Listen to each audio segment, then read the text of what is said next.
Hello, welcome back to the Snare Virtuoso podcast. My name is Jonathan Curtis, and welcome to the second season of this podcast, episode 1, series 2. And for those of you that have listened to my previous podcasts or have followed my work generally for the past few months or years, you may have noticed that there has been quite some time since I last posted one of these episodes. I have, in fact, been on hiatus for virtually all of my projects because I've been completing a book called The Rudimental Drummer. And this has been a major project that has taken up a lot of my working time, a lot of my energy and resources. And that book, I'm pleased to announce, has now been published and is finished and available everywhere. And I am now free to resume some of these projects like the Snare Virtuoso podcast and others. So before I go any further, in celebration of the fact that The Rudimental Drummer has now been released, we're actually going to listen to one of the compositions from that book. The book itself is predominantly something of a textbook. It's a analytical overview of rudimental drumming, its history, the concepts, the vocabulary. It is not an instructional book. It's not the sort of book you would generally put on your music stand, but it does contain, I think, 19 or 20 original compositions at the end that kind of tie together all of the concepts discussed in the pages. And I am gradually working my way through those, recording those pieces, both for music performance purposes and promotional purposes for the book. So we are going to listen to one of those pieces to begin with. This is the piece Foxtail from The Rudimental Drummer. I hope you enjoy it.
Foxtail there from The Rudimental Drummer.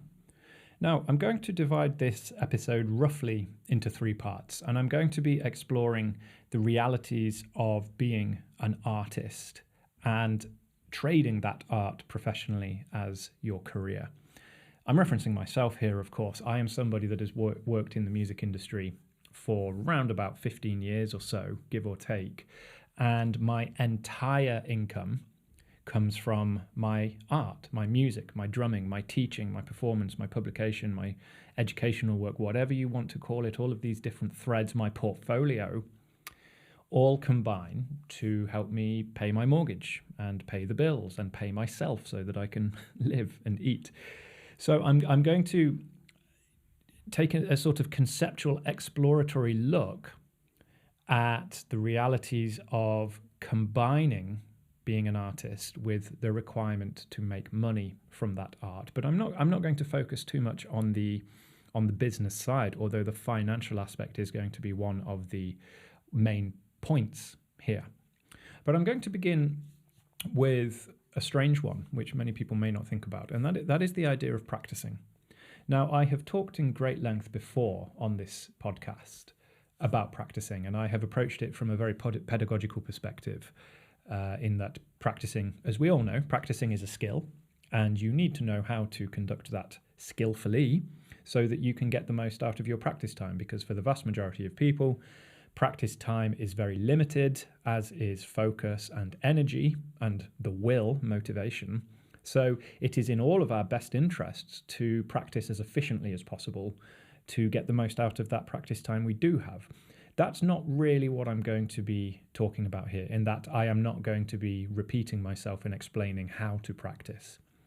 What I am going to talk about is the reality of practicing as somebody whose job depends on it. Now, I'm not going to compare myself to other professions. I know there are different vocations and professions and skill sets out there that are equally, if not more so, contingent on the act of practicing. I can only speak for myself and my own experience. In my experience and for my line of work, practicing is an integral part of my professional life, and if I don't do it, my professional life will suffer. Now, I think the place I want to start is with regards to the time investment and the willingness to commit and the dedication. Now, these are all big words that we talk about or we see on inspirational videos that are trying to motivate people. It is very easy to use watchwords like dedication and commitment, especially when it's a gym advert or something like that. But the reality is, practicing is a very long-term activity, like investing money, right? Or going to the gym and working out. If I stood up now and dropped to the floor and did 20 press-ups or 100 press-ups, or if I could manage it, 1,000 press-ups, that's not really going to achieve anything other than exhaust me and injure myself. Whereas if I dedicated myself to doing 20 press-ups every day, and each day I added one press-up over the course of a week, a month, a year, I would expect to see some improvements, some gains, right? Now, practicing in certain senses is similar to this. I could get on my pad right now and I could do 3 hours straight through. And that's all well and good. But if I don't do anything after that, if I don't do it again tomorrow or the day after or next week, I essentially lose all of that limited progress and I'm back to where I was before, but I'm a week later. The reality of practicing is it is something that you have to integrate into your daily routine, into your life. Now, I say daily. It doesn't literally have to be daily. There are most certainly days during the week where I do not practice, and I will come on to that. But practicing is a part of my life, as is going to the gym, as is brushing my teeth and having a shower and getting dressed, having breakfast. It is just a part of what I do. And it takes time for that to happen.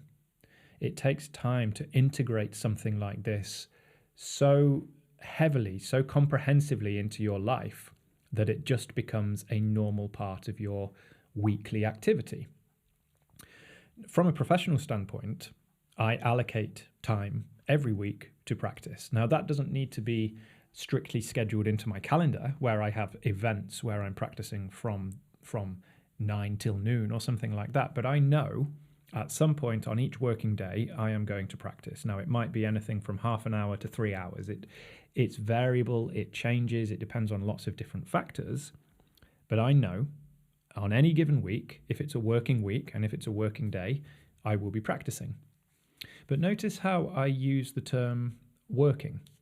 I consider, as much as I love it, as much as it is part of my identity, as much as it is my art form, it is also my job.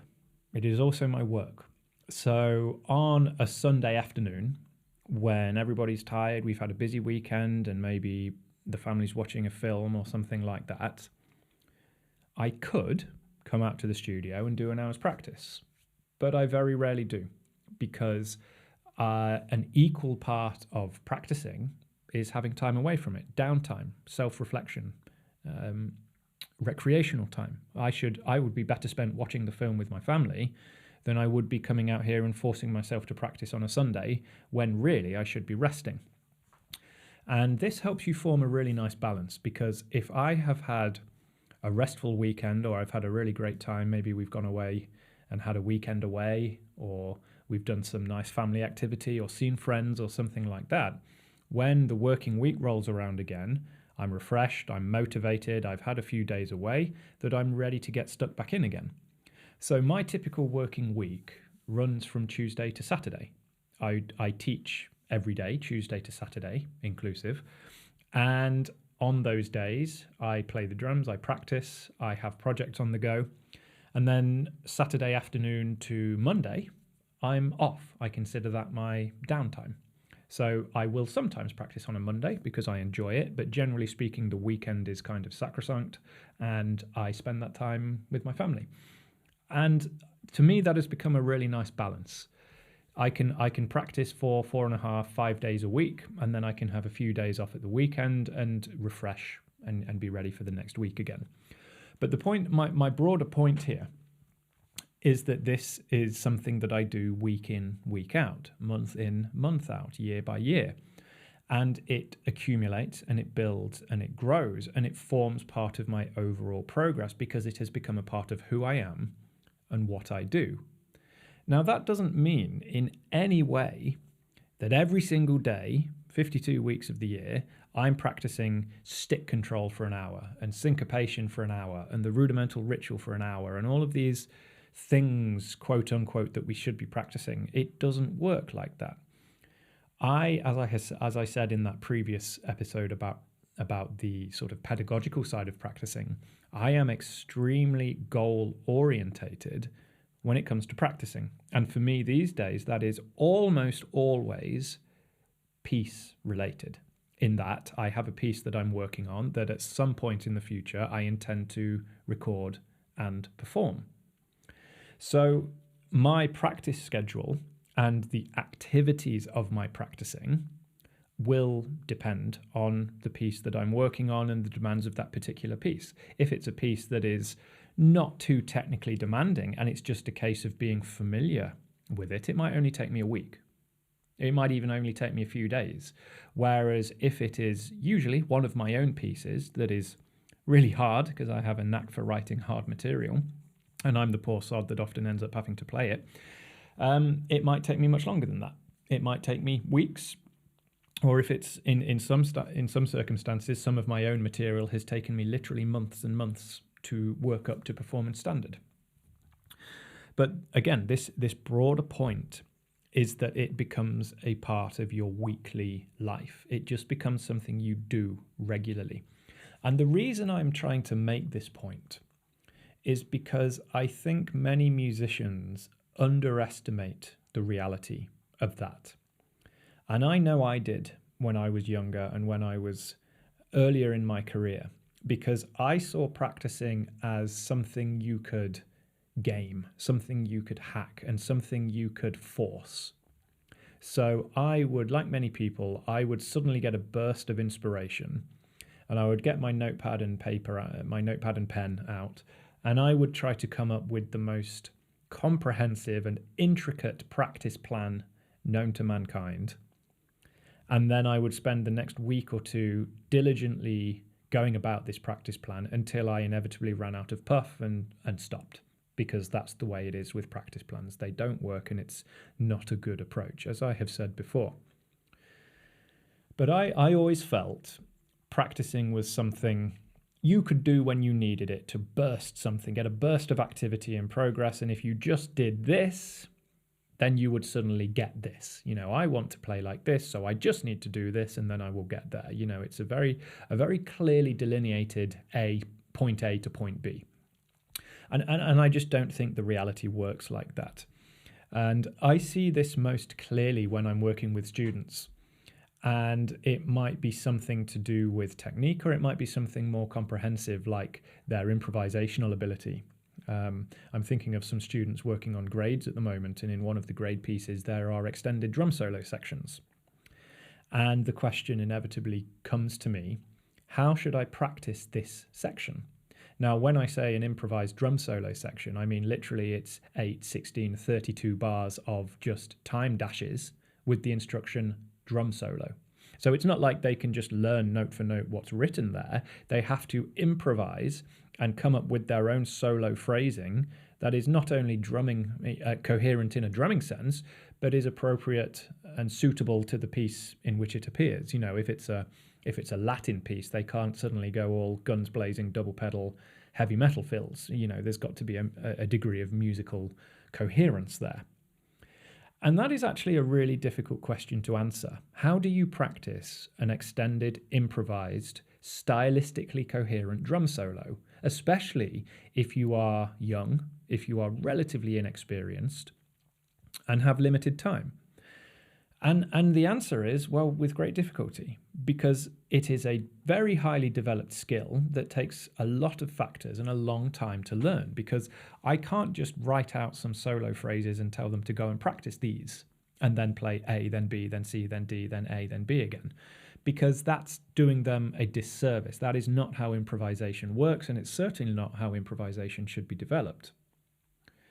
The reality of playing an extended, improvised, stylistically coherent drum solo is that it draws on lots of loosely associated skill sets that come from a vast amount of experience listening to, studying, and performing different styles of music.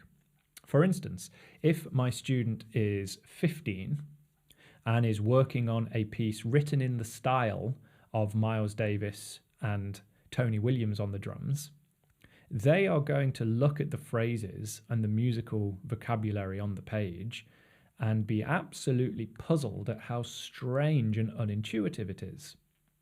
Whereas the same student who happens to have had a lifetime of listening to post-bop jazz is going to see those things and go, oh yeah, I can hear what's going on here. This is straight out of Nefertiti or Miles Smiles or something like that. They have this prior understanding, prior knowledge, prior experience from which they can draw. And then it's just a case of getting the hands to obey as they learn the actual coordination. But there is so much more that they have to draw upon in order to perform this task that you can't distill it down to just go and practice this. And this again forms part of my broad theme here, which is that practice is a lifetime skill. It is a lifetime activity that accumulates gradually, because part of my practice might be transcribing a clinic or a drum solo or a drum part, or it might be simply watching videos of a few great drummers, or it might be listening to an album cover to cover numerous times because I enjoy it and the drumming's doing something really amazing. Or it might be on my pad with a metronome, or it might be this, or it might be that. There are so many different ways where you improve your subject knowledge that go beyond a tempo marking and a paradiddle. So this idea of practicing being limited to short-term activity, I think, is fatally flawed, and I think it is a big deal. And I think I have a responsibility to call it out, because there will be many musicians who get caught in the trap and they try to practice with the best will and good intentions, but with the poor execution born from a misunderstanding of what practice actually means. So that sounds all doom and gloom, right? It sounds all me dismissing everybody. It sounds like me dismissing people's best efforts and holier than thou, and that is absolutely not my intent here. My intent is to try to describe what it means to practice over the long term, because that is really the only way that it works. There is a reason that becoming skillful as a musician, as indeed any skill, takes years. One of my favorite quotes is from Zakir Hussain, the tabla virtuoso who sadly died not so long ago. He said, it takes 10 years of practicing to impress an audience, 20 years of practicing to impress yourself, and 30 years of practicing to impress God. Now, regardless of your theological leanings, I think that's a wonderful quote that really outlines what I'm talking about here. Imagine practicing over a span of 30 years. That is not just an activity, that is a way of life. And I think that phrase ultimately is what I am trying to get at here. For me, practicing is a way of life. And I don't mean that, again, I don't mean that to be some superiority conceit. I just mean to try to convey the realities of what it means for somebody who is an active, working, contributing artist. Practicing has to be a way of life, both for professional validation and for any form of realistic progress because practicing doesn't work otherwise. Liken it to going to the gym. We see these extremely muscular people walking around who are bursting out of their t-shirts with muscles and physique. It's very easy to think, oh, if 6 months in the gym, I could do that. And the reality is just not the case. When you see actually what these people have done to achieve those physiques, the diet, the sacrifices, the amount of time in the gym and the knowledge of how to maximize that time, it is absolutely not something that anybody can just go and do just by going to the gym. There's a way of life that you have to adopt if that is what you want. And it's exactly the same here. When you see a musician who is extremely skillful at their instrument, knowledgeable, authoritative, and able to convey and explain and explore and describe, you are seeing the accumulated results of a lifestyle. And I see this again. I see this when I converse with my students. I often have adult students during the day because obviously younger students are at school during the day. So I have visiting adult students, sometimes international students during the daytime. And if they finish at 11 in the morning or something like that and they're off to work and they say to me, "What are you going to do now?" And I say, "Well, I'm going to practice." And they always widen their eyes and go, "Oh, really? You as in I still need to practice?" And it's like, well, of course I do. It's part of my, how do you think I am able to take your money and confidently teach you anything and display the things we've just shown, we've just talked about? So really what I'm talking about here is this integration into a lifestyle. And I think if you are listening to this and you are thinking about yourself and your own approach to practicing. Now, there are really two eventualities here, or two scenarios. The first, and I'm discounting people who are already doing this. I'm thinking about people who are not currently doing this. There are two scenarios that I can envisage.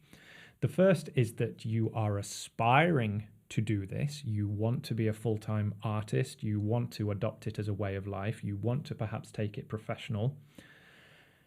And secondly, there are those who can't because they have other jobs. They don't have the time commitment, or they just simply don't want to. And it's just something they want to do for a hobby, but they nevertheless want to take it seriously and improve their approach to practicing. What do we do? Well, in both cases, you have to think about the long term, and you have to adopt practice-based habits, a practice attitude right now, and you have to adopt it consistently. It really, really, really doesn't matter whether you do 20 minutes a day or 8 hours a day. What matters is that you are adopting an approach that tackles subject knowledge, where practicing goes beyond the pad, beyond the sticks, beyond the metronome, and it integrates into your way of life. So on one birthday, I asked for a textbook that explored the relationship between numbers and rhythm. And it was a mathematical analysis of popular rhythms. It explored things like the clave and the cascara, and it looked at mathematical reasons why these rhythms were so popular, why they were so effective, why they were so common. Now, to many people, that seems either an interesting curiosity, a novelty, or perhaps mind-numbingly boring. Whereas to me, it was part of my practice.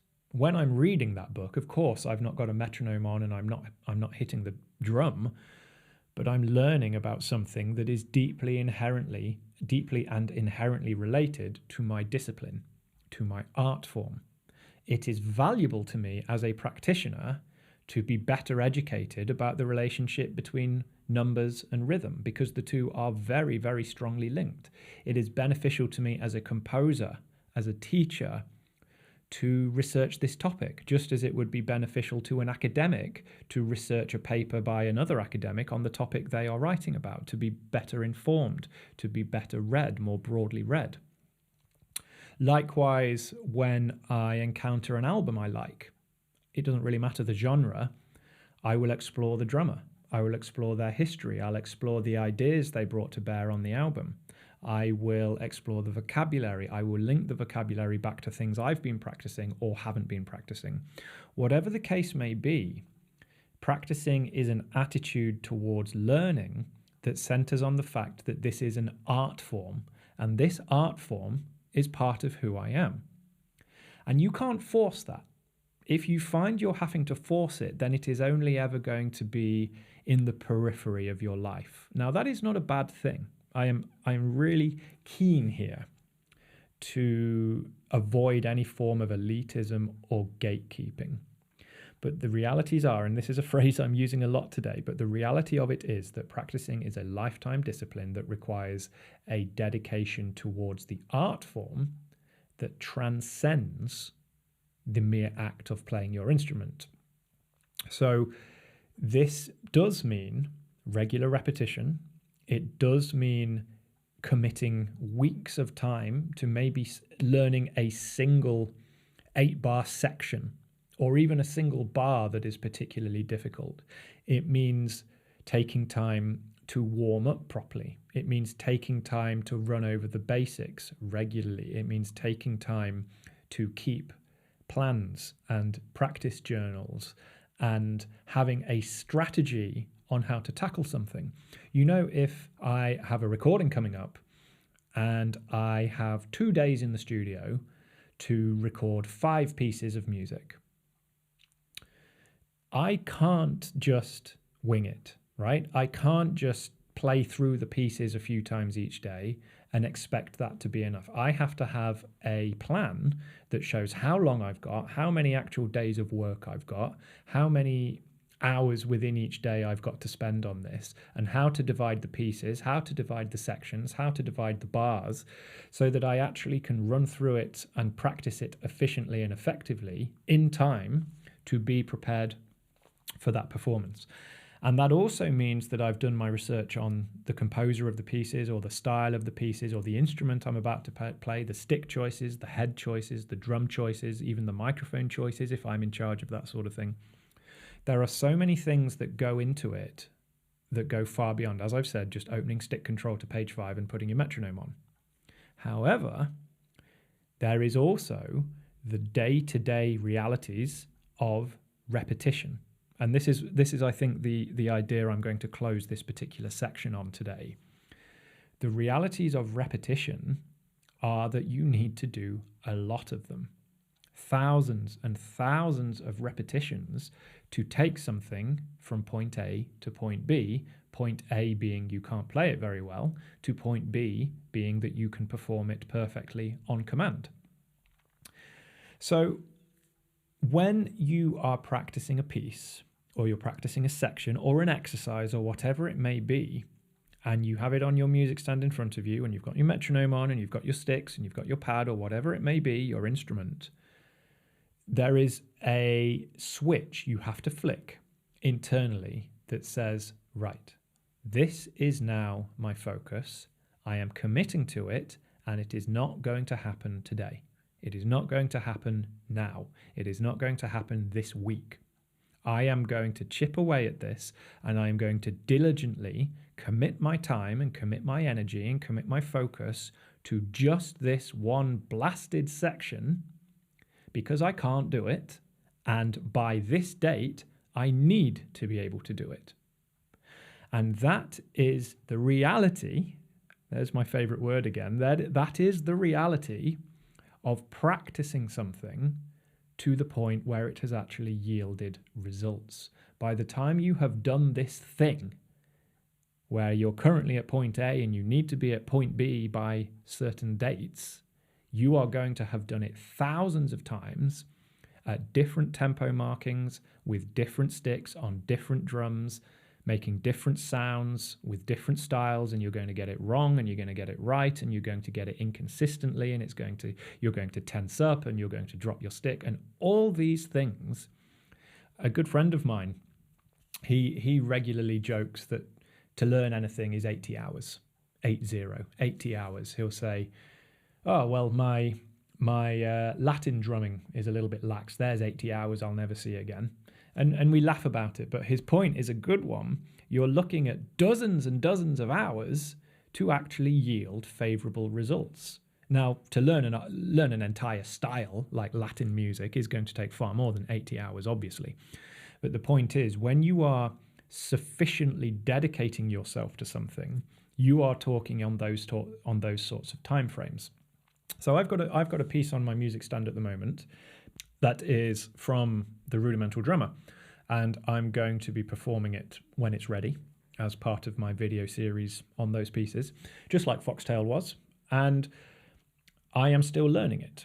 Now, this piece is a single side of A4, right? It's a one-page snare drum solo, and it is 4 8-bar sections with repeats and a DS Alcoda, a DS Alfine.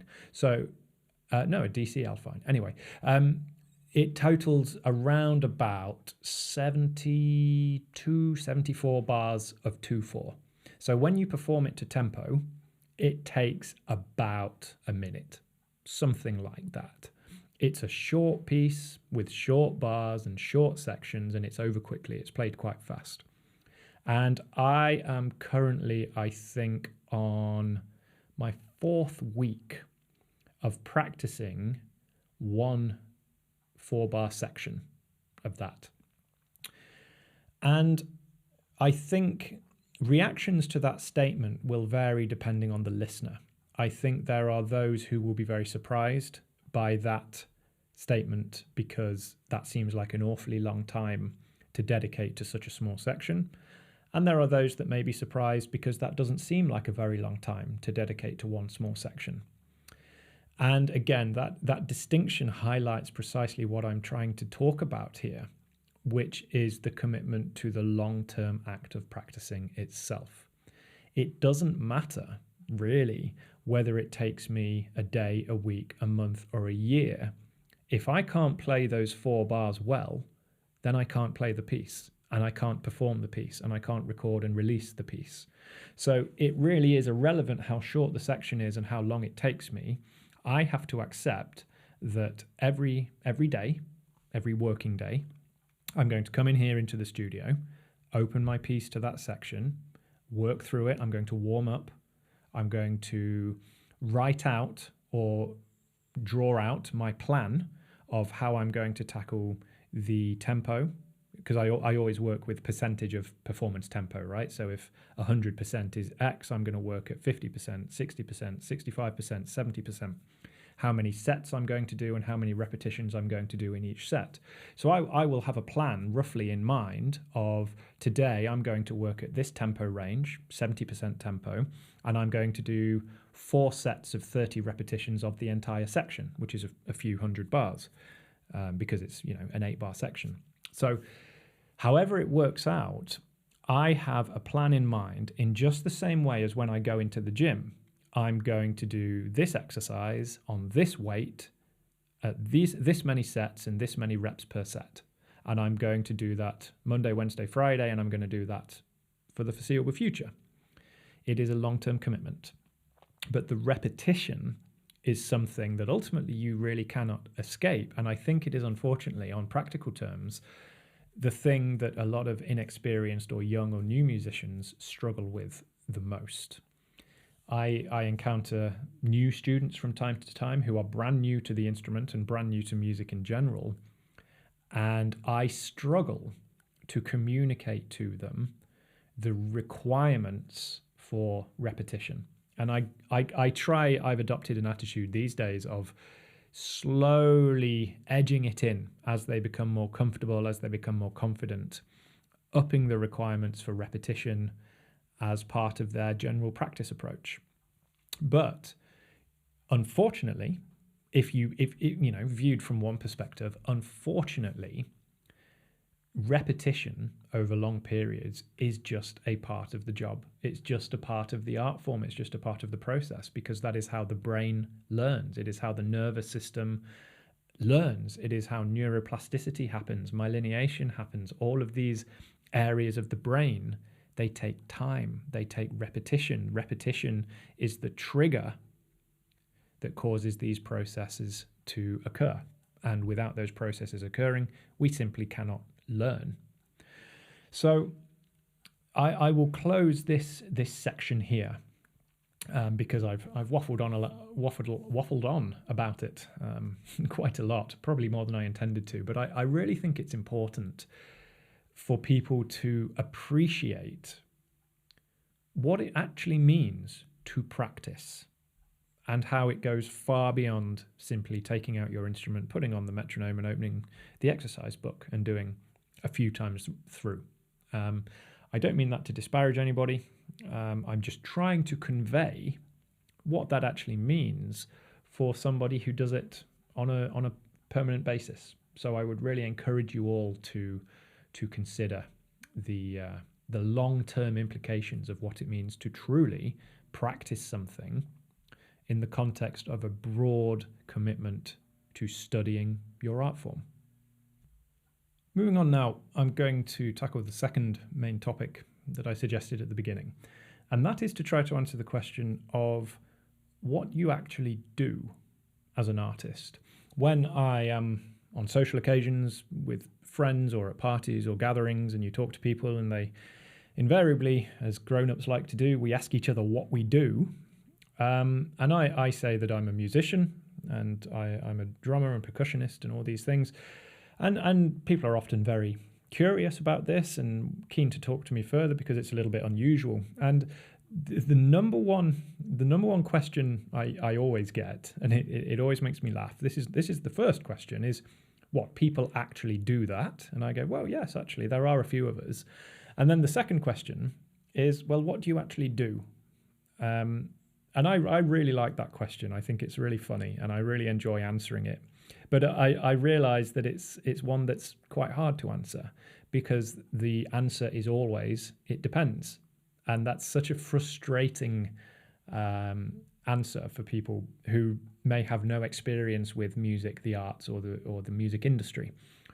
And for somebody in a more traditional line of work, the idea of somebody being an artist is a little bit alien. It's a little bit difficult to describe what that actually means.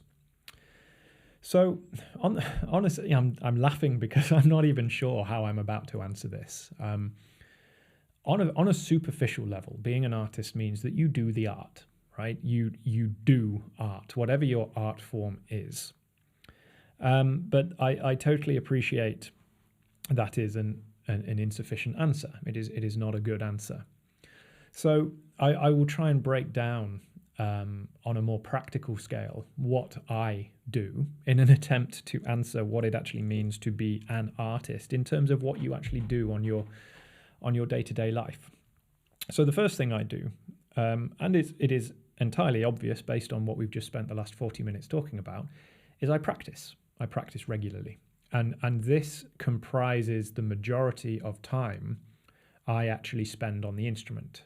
I have pieces I need to learn. I have projects on the go that I need to prepare. So I spend a good portion of each working day practicing. Now, as I have just gone to great pains to explain, that practicing is very broad and far-reaching and goes far beyond simply standing at my pad with the metronome on. But brass tacks, that is actually a lot of what it comes down to in terms of the hours, because researching I can do in my spare time, I can read books and I can watch videos and things on my downtime. My actual working day, a lot of it is spent in front of a mirror with a metronome on, sticks in hand, working towards something that I am going to perform, record, etc. So there is very literally a sense in which a portion of being an artist comprises simply doing your art. And for me, a large portion of that involves practicing, that I'm preparing something. Of course, that then means that once I have prepared it, I am going to perform it. And that performance can take many forms. It might be live on a stage, it might be behind a camera, or it might be in a studio, or usually some combination of all of these things. And this, I think, comprises a lot of the actual artistic output. So I am not practicing simply to get better. I am practicing because I have something that I want to perform or record or produce. And this directly links in to the third topic, which I will talk about a little bit later on. But I, of course, run myself as a business. This is ultimately the essence of being, quote, a professional artist, a professional musician. I am turning my skill, my art form, my discipline into a product, for want of a better word. And a large portion of what I do is come up with ways to monetize my art form. And I know for some people listening to this, that might sound like it cheapens it. But as I talked about with Paul Hose on our Creative Practitioner podcast, or maybe on his podcast, I can't remember. I was a guest on Paul's podcast not so long ago. Anyway, I made the point that if there is no money, if you can't get paid for your art form, then to a greater or lesser extent, the art stops. If I don't earn enough money to practice, I won't be able to produce work, I won't be able to release work, and the artistic process stops. So the fact that I am able to produce art that in some form, as some form of product or service, sells and brings in money for me, allows me to keep doing what I do. And that ultimately is the most important thing that I try to do. So yes, I spend a large portion of my time as an artist practicing and preparing and occasionally performing and recording and releasing these things. And an equally large portion is in managing what you might consider the artistic assets and trying to work out the best way to monetize them. Now, I will come to the concept of finance latterly. I'm not going to go into it in great details now, but obviously, if you remove the art form, I am running a business. I have products and services, and I try to maintain a healthy turnover of those products and services. So there is very much a business side to being an artist when your art is your business, and this should come as no surprise to anybody whatsoever. There is this ideal, I think, of a starving artist, somebody who is this genius creative who lives in rags and has some shoddy warehouse but produces their masterpiece. And I think it's a nice fantasy. But, you know, I have a family, I have a mortgage, I have bills to pay. Like everybody else, I have to help put food on the table. And I also have myself to sustain as an artist. So the best way for me to do both of those things is to do my best to monetize and sell portions of my art. You know, that doesn't mean selling out. It doesn't mean doing things that I don't want to do or I'm ideologically opposed to. But it means if I have a particularly good and clear way of teaching something, I can write it and publish it as a book, which I can then sell. And I don't think it has ever cheapened it for me, because I am incredibly, I don't know how to put it. I feel incredibly privileged that there are people all over the world who have spent their money on my books and learn from them, in just the same way that I have spent my money on people's books and I have learned from those. I remember the first time I found a copy of Will Coxon's Modern Rudimental Swing Solos, and I had never heard of Charlie Wilcoxon and I'd never heard of Rudimental Swing Solos, and I absolutely devoured this book. I must have been 14 or 15 or something like that. And I absolutely devoured this book and I learned so much from it. And to me, it was just part of the drumming legacy. It was a real thing. It was tangible. And the thought that there are people out there who have bought my books and study it and learn from it in the same way is incredibly gratifying and certainly an honor. But at the same time, the fact that I've been able to do that directly or indirectly allows me to keep doing it. It funds more. It funds the process to continue. So yes, I mean, there is absolutely a large portion of being an artist that involves business when your art is your business, as I have said. And honestly, that comprises most of the time. There's the act of practicing and preparing for performance. There's the act of producing these works, and there's the act of selling them, essentially, administering to the business. And of course, one of the big things I do is I teach. So I'm looking at the clock now. It's 2:30 in the afternoon. I'm recording this podcast right now. In about an hour, pretty much bang on an hour, my first student is going to come down the road, and I'm going to be teaching until the evening time.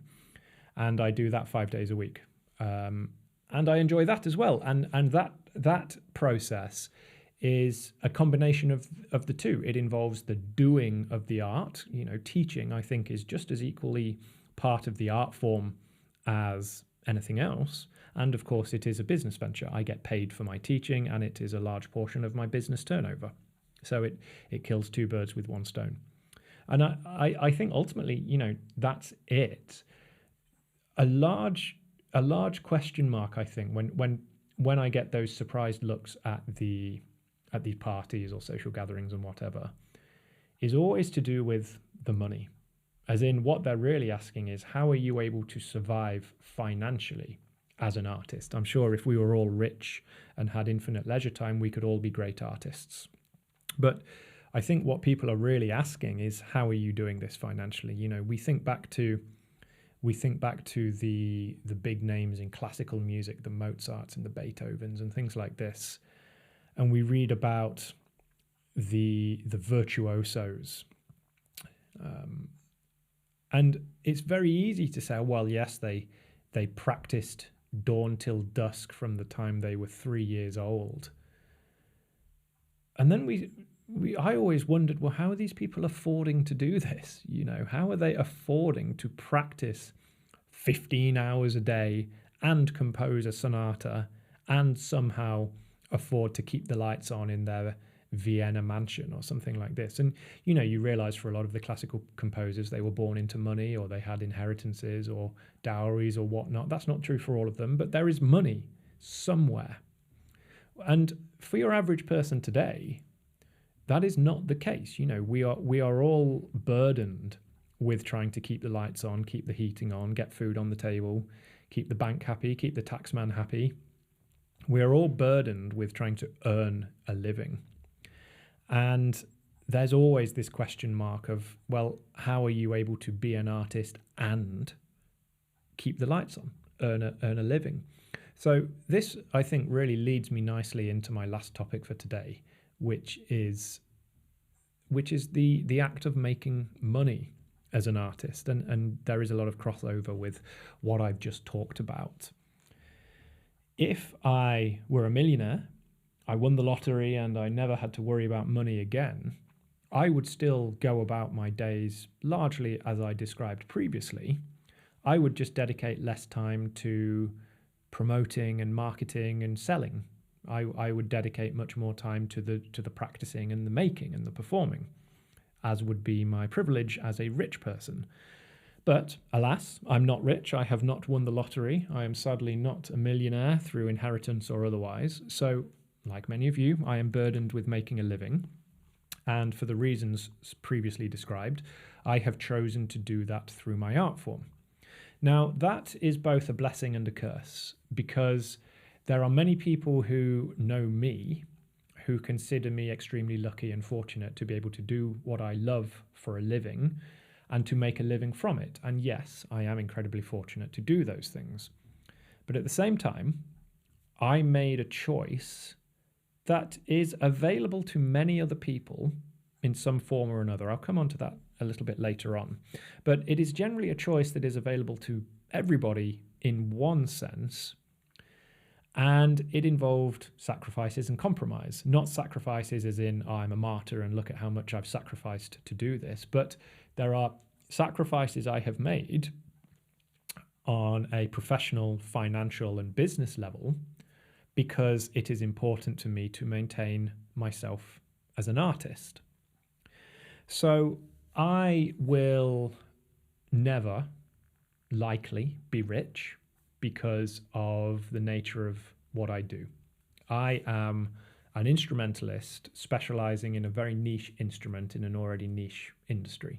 So I am not in the business of writing pop hits. I am unlikely ever to have a Christmas #1. I'm unlikely to ever tour the world with a top 40 band. And I'm absolutely okay with that, because that is not why I do what I do, and it's not what I am, and it's not who I am. I write obscure snare drum solos and snare drum pedagogy and rhythmic books, and I perform on the snare drum as a solo instrument, and I love it. And it is absolutely one of the biggest niches out there. So I am absolutely okay with the fact that I am unlikely ever to be rich, famous, world-renowned, or anything like that. I am okay with the fact that because I run my own business, I don't get sick pay, I don't get holiday pay, I have to pay employers' national insurance contributions, which is basically an additional tax. I have to do my own tax returns, and I have to do all these things. I don't get flexi leave, I don't get benefits, I don't get dental included, and all these things that I have to do myself, as a lot of small business owners do.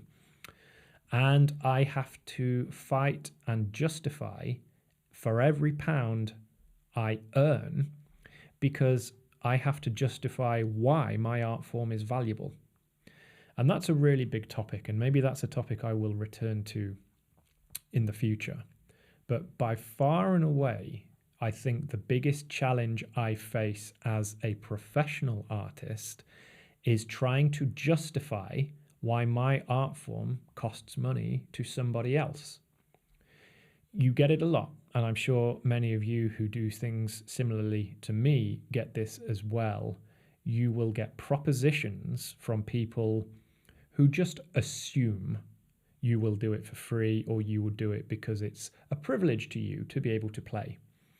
And there are examples of this abound. I will be asked to do a production with a school, and it requires 3 days of rehearsal, a weekend band call, and then 5 days of evening performances. And there's a single one-off fee that would barely cover a single day.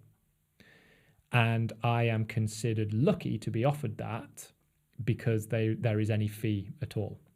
And then I have to justify when I say no, because it barely covers a single day's fee, let alone the 5 days of performance, plus the additional rehearsals, plus all the travel to facilitate that performance.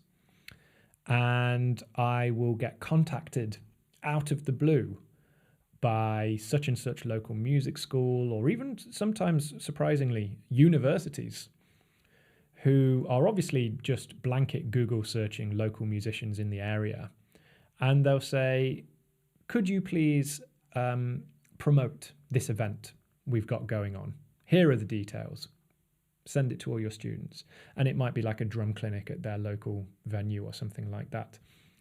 And that sort of thing really frustrates me, because they just assume that I should feel privileged to be reached out to by an institution like that. And because I am a musician with presumably my own collection of students, it would be my honor to share your event and promote your event for you that I have nothing to do with, and not even any preamble. We are from the such and such music department, really pleased to meet you. We've been exploring your work and it's really impressive, and all of the, just some common decency. It's just, oh, you're a local musician, you'll promote our event for us, won't you? Of course you will. Or, being asked to do gigs on a very little fee, or being asked to travel or do this for free, or will you just show me how to do this? You wouldn't expect it from something like a plumber. And I use a plumber just because I needed a plumber relatively recently. And of course, there's a call out fee and a consultation fee, and then the parts, and then the fixing fee. And you spend hundreds of pounds to get something fixed, because of course, they are the experts. They came out to me on my call. They used their expertise to diagnose the problem.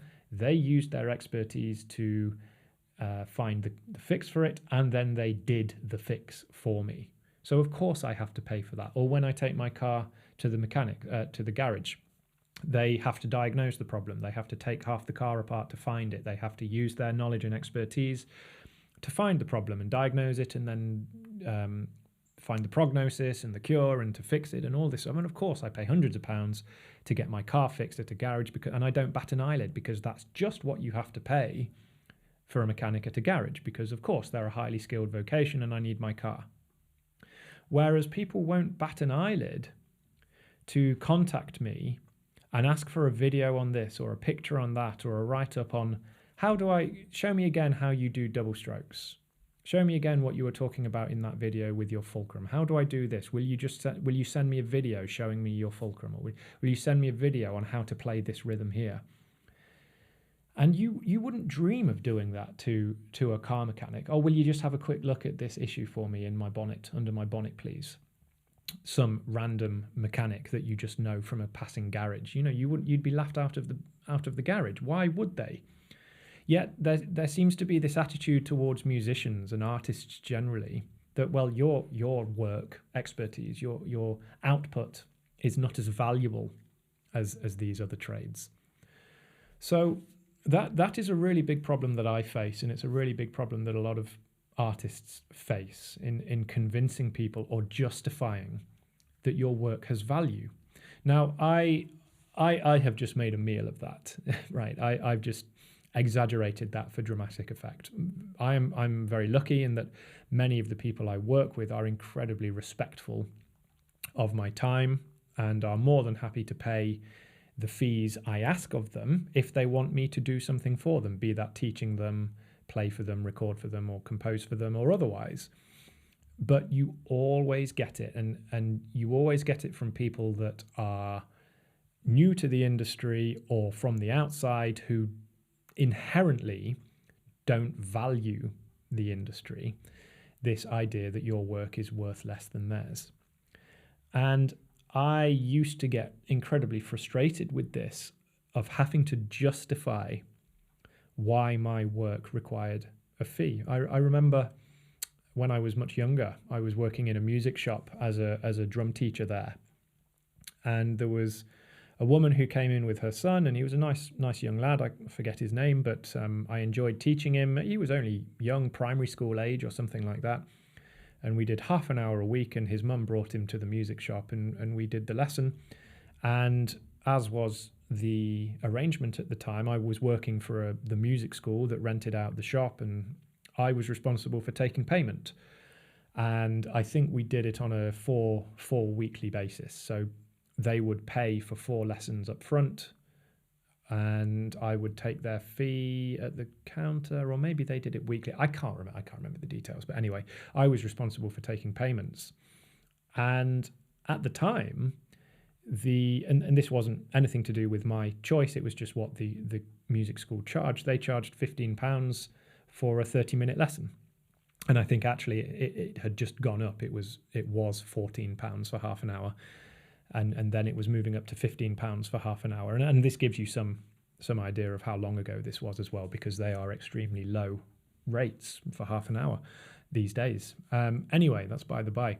I remember the mum saying to me something like, "Why is it so expensive for £15 for half an hour?"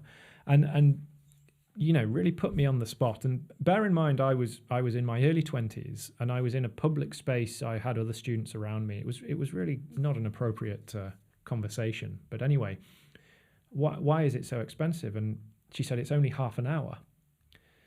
And I looked at her puzzled for a moment, and then I said something along the lines of, "Well, for a start, you trust me in a room with your child for half an hour a week. You trust that I am teaching him what I say I'm going to teach him. You trust that I can play the way you expect a drum teacher to be able to play. You are paying for far more than half an hour of a babysitting session. You are paying, even in my early 20s, you're paying for over a decade of musical experience and study and practice.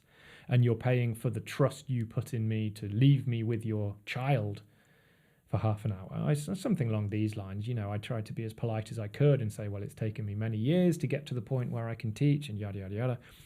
And then she said something like, "What about people that want drum lessons with you, but they can't afford it?"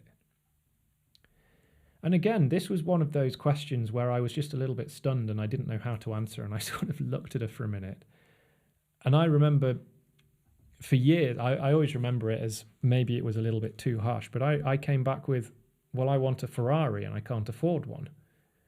And she sort of shrugged and walked off. You know, it was fine. It wasn't a hostile thing or anything like that. But that always stayed with me, because you wouldn't ask that of a plumber or a car mechanic or an electrician or a doctor, or, you know, your private health insurance or whatever it may be. You wouldn't ask that of anyone else. Yet it was okay for her to ask, why am I charging this much? And what about people that want it but can't afford it? As in, I should be qualified to teach your son to a high level, and I should be DBS checked and safe and trusted to be in a room with your son for half an hour while you go shopping. And I should do that for free to anybody that wants it. I mean, that's really what she was expecting, right? Because there is this inherent idea that what I did was not valuable. I was not offering a service that had a real monetary value. And that transaction, that interaction always stayed with me, and I've always been very wary of it. And you get it from time to time. I've managed to stamp it out these days, because my own policies and the way I go about business now is different. But I remember students, even when I transitioned to teaching from my own studio and I set up as a private business, I would get parents that would, I've not brought my wallet this week, I'll pay you next week. Or they'd give me a wad of cash, of change, pocket change and things like this, and sometimes they'd be short, or they'd be 15 minutes late but would expect me to give them the full time anyway. All these things that again made it very clear to me that there was just an inherent disrespect for what I did, and this inherent feeling that again what I did was not valuable, because you wouldn't go to the supermarket, buy a full trolley worth of shopping, and then say, oh, I've forgotten my wallet, can I come back and pay you next time? They'd say, no, of course you can't, and they'd call the security guard. But me being a musician, an artist, was inherently not valuable to them. Now, as I've said, there have been a few things I've done on a practical level to stamp that out. So I make it very clear on any interaction when people approach me, these are the fees and this is the payment schedule. You know, so if you are a student, this is what it costs, this is my hourly rate, and this is when you pay. Or if people want they want me to record for them, or they want me to play a show for them, this is my daily fee. This is my travel costs. This is what it costs. And I make that extremely clear from the outset, because otherwise you give an inch and they take a mile. And a lot of the times, I'm making a meal of it slightly for dramatic effect, but a lot of the times it's actually completely innocent and innocuous. I was recently offered a run of school shows like I just described, and the person was very apologetic as they offered me this poxy fee for what would have been about 10 days work, but he still offered it me. He still made the offer in the hope that I might say yes. And while I don't wish to single people out and I don't wish to be hostile, that still belies the attitude, the underlying attitude of inherent value and the perception of value of an artist and the art they produce. And you get this all the time, you know, being offered a gig and it might be a Saturday night and it plays 10 till midnight, and the fee for the entire band is less than what one person should really deserve, let alone 3 or 4 of you. And it's just the way the industry seems to work, even from the inside sometimes. So the business aspect of it is a constant battle to value and justify the value in your own work. Now, the idea of this podcast episode today isn't to try to present practical solutions to that. That's really what the Creative Practitioner's for, the book and the podcast. But it's really to try to give an insight into the realities of working as an artist in a professional capacity. And the fact that a lot of the time the art form itself is the easy part. You know, I could quite happily sequester myself away to my study or my studio and compose a whole suite of snare drum solos and then spend the next 10 years practicing them and performing them. But unfortunately, that's unlikely to pay the bills, at least in the short term. So I think I will leave that there for today. I've ranted long enough, but I hope this has given you some small insight into at least what it is like for me as an artist, and some of the less glamorous things that we may not always consider and think about. And I'm sorry that this one isn't necessarily snare drum specific today. I've been thinking long and hard about what topics to talk about on this second series, and I wanted to expand outwards a little bit and move away from naked snare drum pedagogy, although I will certainly return to that, but I wanted to tackle some of the broader concepts as well. But anyway, I hope this has been of enjoyment to you. If you enjoy what I talk about and you would like to hear more about me, my work, my teaching or my playing, my books or anything else, you can find me at jonathancurtis.co.uk. I would love to hear from you. I'd love to chat to you, maybe even work with you one day. Otherwise, thank you very much for listening. And I will see you next time on the Snare Drum Virtuoso podcast. Thanks very much. Bye for now.